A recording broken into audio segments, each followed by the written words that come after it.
ഇവിടുത്തെ അമ്മ മനസ്സിന്റെ പ്രാർത്ഥനയും പ്രവർത്തനവും നമുക്ക് കരുത്തായി തീരുമെന്ന കാര്യത്തിൽ ഒരു സംശയവും വേണ്ട.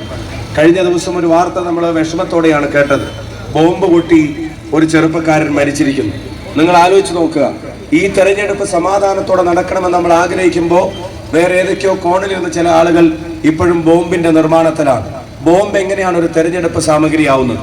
ബോംബ് കൊണ്ട് എന്താണ് ഒരു തെരഞ്ഞെടുപ്പിൽ ഇവർ നടത്താൻ ഉദ്ദേശിക്കുന്നത്? ബോംബിന് വെച്ച് അവരെങ്ങനെയാണ് ഒരു തെരഞ്ഞെടുപ്പിനെ സ്വാധീനിക്കുന്നത്? ഈ വണ്ടി, ഈ ലൈറ്റ്, ഈ പോസ്റ്റർ, ഈ കസേര, ഈ സ്റ്റേജ്, ഈ മൈക്ക്, ഇതൊക്കെ തെരഞ്ഞെടുപ്പ് സാമഗ്രിയാണ്. ഇതൊക്കെ തെരഞ്ഞെടുപ്പിൽ ജനങ്ങളോട് നമുക്ക് സംവദിക്കാനുള്ള സാമഗ്രികളാണ്. പക്ഷെ തെരഞ്ഞെടുപ്പിൽ എന്തിന് ബോംബ് ഉണ്ടാക്കുന്നു എന്ന ഈ നാട്ടിലെ ജനതയുടെ ചോദ്യം അത് പ്രസക്തമായി തന്നെ നിലനിൽക്കും. ആ ബോംബ് അവരുടെ കയ്യിലിരുന്ന് പൊട്ടിയിട്ടില്ലായിരുന്നെങ്കിൽ അതുകൊണ്ട് ആർക്കെതിരെ ഉപയോഗിക്കുമായിരുന്നു? ആ ബോംബ് എവിടെയാണ് പ്രയോഗിക്കുക? ആ ബോംബ് ആരെയാണ് അപായപ്പെടുത്തുക? ആ ബോംബേറിൽ ആരാണ് പരിക്കേൽക്കുക? എത്ര കുടുംബങ്ങൾ അനാഥമാകുമായിരുന്നു? ഇപ്പൊ തന്നെ ആ ബോംബ് പൊട്ടിത്തെറിച്ചതിന്റെ പേരിൽ അവിടെ മരണപ്പെട്ടു പോയവന്റെ കുടുംബം, ഏത് പാർട്ടിയോ ആവട്ടെ, ഒരു കുടുംബത്തിന്റെ പ്രധാനപ്പെട്ട ഒരു കണ്ണിയാണ് ഇല്ലാതായി പോയത്.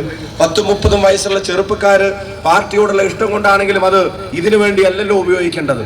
അതുകൊണ്ട് പ്രിയമുള്ളവരെ, അക്രമ രാഷ്ട്രീയത്തിന് ഒരു അറുതി വരുത്തണമെങ്കിൽ ജനാധിപത്യ സമൂഹം പ്രതികരിക്കാൻ തയ്യാറാവണം. ഒരു കാര്യം ഈ സമൂഹത്തിന് അറിയാം, ബോംബിനേക്കാൾ കരുത്ത്, വാളിനേക്കാൾ കരുത്ത്, വെട്ടിനേക്കാൾ കരുത്ത് വോട്ടിനുണ്ട് എന്ന് ഈ നാട്ടിലെ ജനാധിപത്യ സമൂഹത്തിന് അറിയാം. അതുകൊണ്ട് തന്നെ ആ കരുത്താണ് ഒരു ജനാധിപത്യ ക്രമത്തിൽ പുലരേണ്ടത്. നാട്ടിലെ അമ്മമാർ സമാധാനത്തോടെ ഇരിക്കണം. ഈ കുട്ടികൾ വളർന്നു വരുമ്പോ ഇപ്പൊ ഇവിടെ മനോഹരമായ നൃത്തം കണ്ടു നമ്മൾ. അതുപോലെ തന്നെ ഇവിടെ ശിങ്കാരിമേളം കണ്ടു, ഇവിടെ നാസിക് ഡോള് കണ്ടു. കുട്ടികൾ വളർന്നു വരുമ്പോ അവരുടെ കഴിവുകൾ പ്രകടമാക്കട്ടെ. കുട്ടികളുടെ കയ്യിലേക്ക് ബോംബും വാളും കട്ടാരിയുമല്ല, അവരുടെ കയ്യിലേക്ക് ബോളും ബാറ്റും മൈക്കും പെന്നും പുസ്തകവും ടാബും അത് കൊടുക്കാനാണ് ഈ നാട് സമാധാനത്തോടെ പുലരണമെന്ന് നമ്മൾ ആഗ്രഹിക്കുന്നതിന്റെ ബേസ് എന്ന് പറയുന്നത്. ഞാൻ എന്നെ കേൾക്കുന്ന ചെറുപ്പക്കാരുൾപ്പെടെയുള്ള ആളുകളോട് പറയുന്നു, വടകരയുടെ വികസനത്തിന്റെ ഭൂപടത്തിൽ ഇനി സ്പോർട്സ് ഒരു പ്രധാനപ്പെട്ട പ്രയോറിറ്റി ആയിരിക്കുമെന്നുള്ള ഉറപ്പ് എന്നെ കേൾക്കുന്ന മുഴുവൻ ജനങ്ങളോടും പറയാൻ ആഗ്രഹിക്കുകയാണ്. നാട്ടിലെ ജനങ്ങൾക്കിടയിലുള്ള സൗഹാർദ്ദവും സ്നേഹവും അത് നശിപ്പിക്കാൻ അനുവദിച്ചുകൂടാ. ഒരു നാടിന് ഏറ്റവും പ്രധാനപ്പെട്ടത് സമാധാനമാണ്. മകനല്ലെങ്കിൽ മകൾ പുറത്തിറങ്ങുമ്പോ സന്തോഷത്തോടെ സേഫായി തിരിച്ചു വരുമെന്ന ഒരു അമ്മയുടെ ആശ്വാസത്തിനേക്കാൾ വലുതല്ല മറ്റൊന്നും. അതിന്റെ ഇടയ്ക്ക് ബോംബിന്റെ രാഷ്ട്രീയത്തിന് സ്ഥാനമില്ല, അതിന്റെ ഇടയ്ക്ക് വർഗീയതയുടെ രാഷ്ട്രീയത്തിന് സ്ഥാനമില്ല, അതിന്റെ ഇടയ്ക്ക് ഫാസിസ്റ്റ് രാഷ്ട്രീയത്തിന് സ്ഥാനമില്ല. ഈ നാട്ടിലെ ജനങ്ങളെ ഒന്നായി കാണുന്ന പൊളിറ്റിക്സ് അതാണ് നമ്മൾ മുന്നോട്ട് വെക്കുന്നത്. നമ്മുടെ നേതാവ് മുന്നോട്ട് വെക്കുന്നതും അത് തന്നെയാണ്.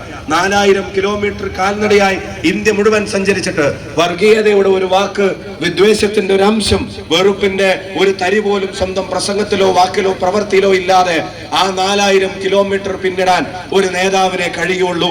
അത് രാഹുൽ ഗാന്ധിക്കാണ് എന്നുള്ളത് ഈ നാടിനറിയാം. 40 രൂപക്ക് പെട്രോൾ ഇല്ല, 40 രൂപക്ക് ഡീസൽ ഇല്ല, 2 കോടി തൊഴിലവസരങ്ങളില്ല, 400 രൂപക്ക് ഗ്യാസ് ഇല്ല. ജനങ്ങൾക്ക് കൊടുത്ത കള്ളപ്പണത്തെയും കള്ളനോട്ടിന്റെയും സംബന്ധിച്ചുള്ള എല്ലാ അവകാശവാദങ്ങളും തെറ്റായിപ്പോയി.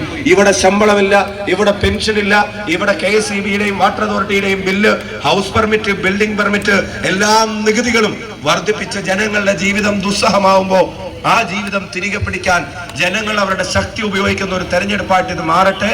നിങ്ങൾ എന്റെ കൂടെ ഉണ്ടാകുമെന്നുള്ള ഉറച്ച പ്രതീക്ഷയിൽ, നിങ്ങൾ എനിക്ക് വേണ്ടി പ്രവർത്തിക്കുന്നുണ്ടെന്നുള്ള ധൈര്യത്തിൽ, നിങ്ങൾ എനിക്ക് വേണ്ടി വോട്ട് ചോദിക്കുന്നുണ്ടെന്നുള്ള ആത്മവിശ്വാസത്തിൽ എന്നോട് ആര് ചോദിച്ചാലും ഞാൻ പറയും, സർവേക്കാരല്ല ജയം തീരുമാനിക്കുന്നത്, ജനങ്ങളാണ് എന്നുള്ളത് ഞാൻ പറയും. അതുകൊണ്ട് പ്രിയമുള്ളവരെ, നിങ്ങൾ എനിക്ക് തരുന്ന ഒരു വോട്ടിന്റെ പേരിൽ, നിങ്ങൾ എനിക്ക് വേണ്ടി ചോദിക്കുന്ന ഒരു വോട്ടിന്റെ പേരിൽ ഒരാളുടെ മുന്നിലും നിങ്ങളുടെ തല നിങ്ങൾ താഴ്ന്നു നിൽക്കേണ്ട ഒരു അവസ്ഥ ഞാൻ ഉണ്ടാക്കില്ല. ഈ ജനതയ്ക്ക് വേണ്ടത് ചോദിക്കാനും, ഈ നാടിന് വേണ്ടത് പറയാനും, ഇവിടുത്തെ അടുത്ത തലമുറക്ക് വേണ്ടത് ചോദിച്ചു വാങ്ങാനും നിങ്ങളോടൊപ്പം നിങ്ങളുടെ മുൻപന്തിയിൽ ഉണ്ടായിരിക്കുമെന്ന് മാത്രം പറഞ്ഞുകൊണ്ട് ഈ ഉജ്ജ്വല സ്വീകരണത്തിന്, ആവേശകരമായ സ്വീകരണത്തിന്, നട്ടുച്ച വെയിലിനെ പരാജയപ്പെടുത്തുന്ന ഈ സ്നേഹ തണലിന് ഞാൻ നന്ദി പറയുന്നില്ല.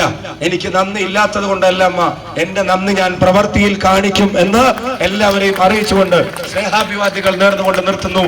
ജയ് ഹിന്ദ്, ജയ് UDF.